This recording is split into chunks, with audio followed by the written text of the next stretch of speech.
Okay, we're almost finished the numeracy unit, and what we have left now is the exponent laws. Now, if you talk to anyone that took grade 9 academic last year, they would have told you the exponents were really difficult. And some students do find them very difficult. What I've done is I divided the actual exponent law lesson into two lessons. So today we're looking at one group of questions, and then tomorrow we'll look at questions that are a little bit more complex together. Okay, so our goal is I can apply exponent laws to expressions that have numerical and algebraic basis.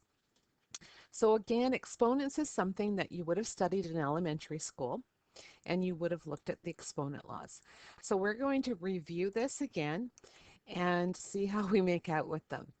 All right, first of all, let's just review what we're talking about when we're talking about different parts. So I have a 3 and I have a little 4, which is in the exponent area. So we call the large number the base, and we call the 4 an exponent.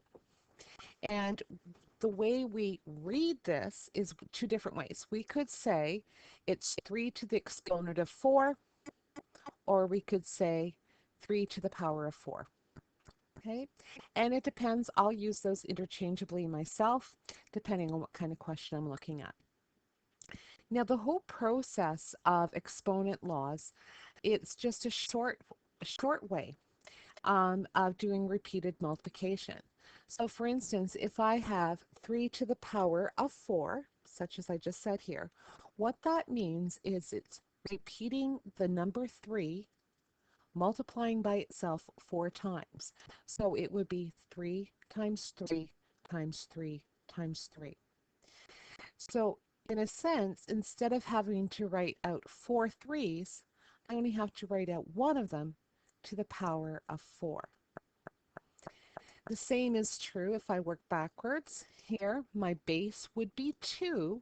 And how many times is 2 being multiplied by itself? 1, 2, 3, 4, 5. So this should read 2 to the power of 5, which it does. Okay, so it is a short way of writing repeated multiplication. Now, you do have a button on your scientific calculator that will either be one of these three buttons. All right, and I'm going to take the time now and show you two different calculators that have those buttons. And my question is 3 to the power of 5. So first of all, I've chosen this scientific calculator. And remember, I'm looking for that button, one of these buttons. And if you see on this calculator, it says y to the x. So that is the button I'm going to use to solve my question. So when it says 3 to the power of 5, on this calculator, I'm going to go 3, the power button, to 5 equals.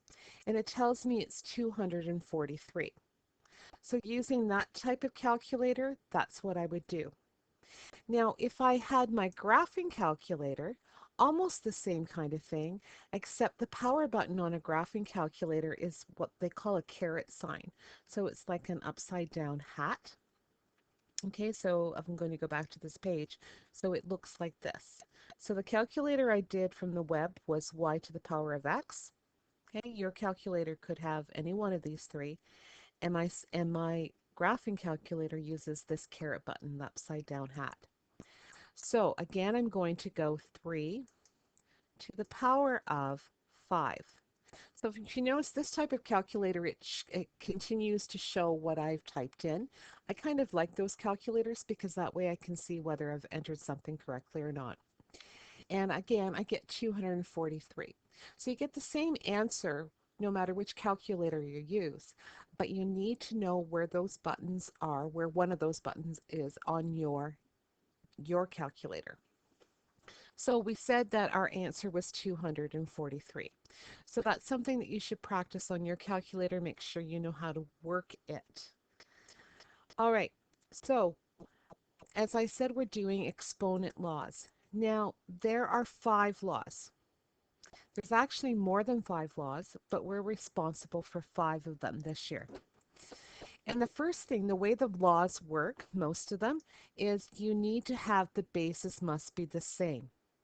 If they're not the same, then you can't apply most of these exponent laws. Okay, and I'll point out which ones you can. So bases, so that means the large number, okay, the large number has to be the same in order for you to use the exponent laws. Now, the first law that we're going to look at is the law of multiplication. Okay, so algebraically, when I show this law, it's a to the power of m times a to the power of n. Notice my bases are the same and I'm multiplying. You may remember how to do that, or maybe you don't. So let's take, first of all, a question that we can actually work out together. Okay, so if I have 3 to the power of 4 times 3 to the power of 5, notice my bases are the same. Well, 3 to the power of 4 just means that I have 3 multiplied by itself 4 times, and 3 to the power of 5 means I have 3 multiplied by itself 5 more times. Now, can you imagine trying to type that into your calculator? The chances are that you're going to miss one of the 3's. Now, using what we know about what an exponent is, it is repeated multiplication of the same number. So I have 3 to the power of 9 because I have 9 3's here. 1, 2, 3, 4, 5, 6, 7, 8, 9. So there's 9 of them. Now, obviously, I don't want to have to write out that many 3's. So the law, whenever it comes up again, and maybe it's not going to come up for me. Sorry about that. So here it is. So instead of counting, writing out all the 3's and counting, what I can do, if you notice, that's 9 is the same as 4 plus 5. And if you notice, we actually have a 4 here and a 5 here. So it means if I have the bases the same and I'm multiplying, all I need to do is add the exponents. So finishing off that over there, so I keep one base, in this case 1, 3, and I add the exponents together. All right, so the next is the law of division. Now, the law of division can be written two different ways.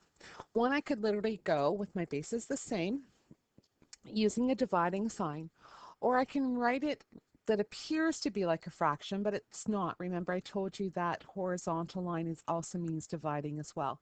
So both of these represent the law of division. Again, let's actually work with a number question.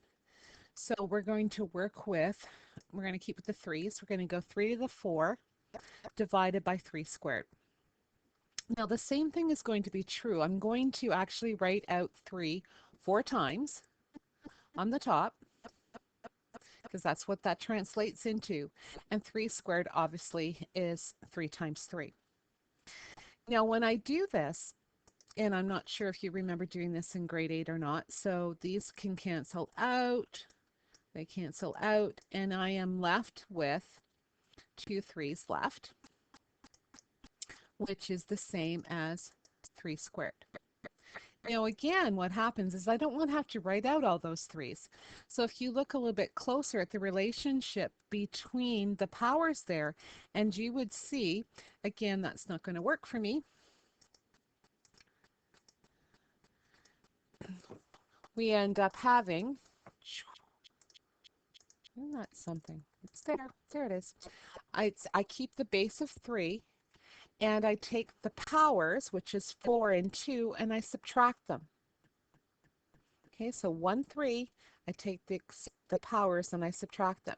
So finishing off that law, either one of those is a to the power of m minus n. So when I'm dividing and my bases are the same, I subtract the exponents.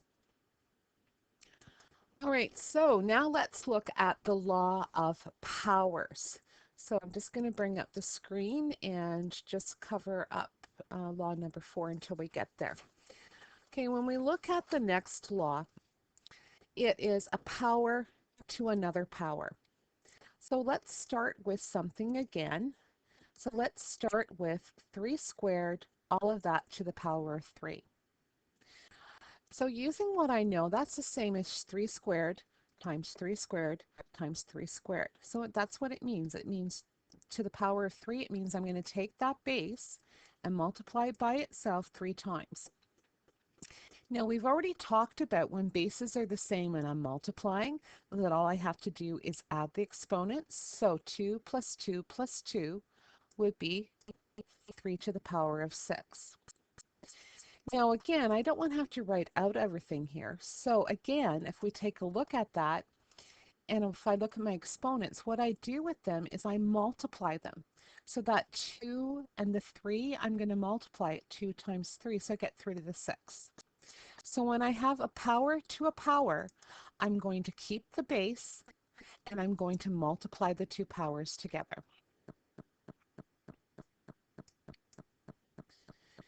So now let's look at the next exponent law.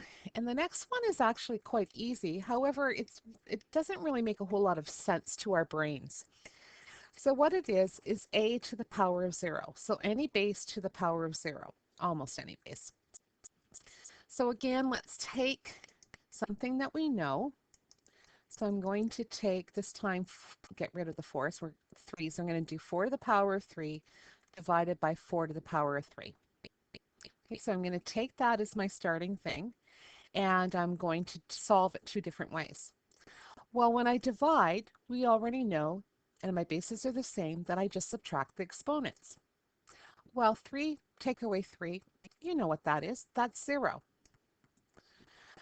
All right, but that still doesn't help us with this question. So let's look at it another way. But I also know that 4 to the power of 3 divided by 4 to the power of 3 is the same as, well, 4 to the power of 3, let's bring up our calculator just so you know I'm not lying to you. So 4 to the power of 3 is 64. So that's the same as going 64 divided by 64. Well, what is 64 divided by 64? Well, it's 1. Okay, so we started with the same question, but we got 2 different answers. So that means that 4 to the power of 0 equals 1. Okay, so we deduce that by starting with the same question. This one reduces to 4 to the power of 0, and this one I figured out that that was 1. So when we're looking at this question then, we have that a to the power of 0, any base to the power of 0, is equal to 1. You can take your calculator and you can do 4 to the 0 and it will tell you 1. You could put 100 to the 0 and it's 1. Now there is a problem, however, with this, because what happens is a cannot equal 0. So in other words, we can't have 0 to the power of 0. Okay, we can't have 0 to the power of 0 equals 1. So if you come across a question and the base turns out to be 0 and it's to the power of 0, what you put for your answer is undefined. You can't do it. Okay? And what I'm going to do now is I'm going to stop the video, and we still have one more law to look at tonight, as well as a few questions.